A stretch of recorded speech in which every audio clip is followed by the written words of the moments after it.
رب اشرح لي صدري ويسر لي أمري واحلل عقدة من لساني يفقهوا قولي واجعل لي وزيرا من أهلي. I was listening on the internet to the ex-cricketer of Pakistan, Imran Khan, and he was talking about the 3 types of fear that human beings have. Whenever, for example, they want to do something big, the 3 types of fear that can stop people from achieving their goals. The fear of being humiliated by other people, the fear of death, and the fear that their source of income or their money would be taken away from them.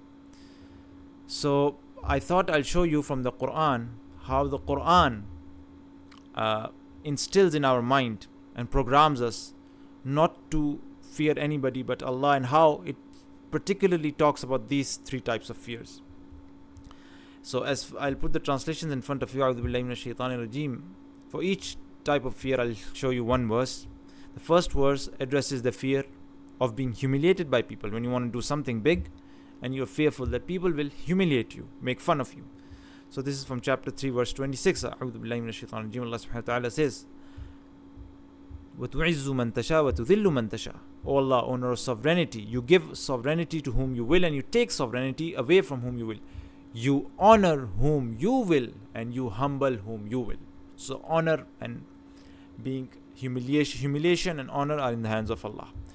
Then the fear of death, chapter number 3 verse 145. What does it say? وَمَا كَانَ لِنَفْسٍ أَن تَمُوتَ إِلَّا بِإِذْنِ اللَّهِ كِتَابًا مُؤَجَّلًا. And it is not possible for one to die except by permission of Allah at a decree determined.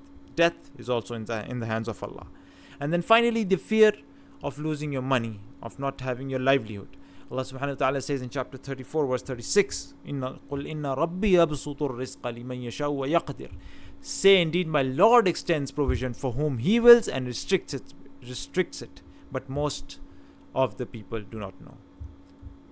Honor and humiliation in the hands of Allah subhanahu wa ta'ala. Death in the hands of Allah subhanahu wa ta'ala.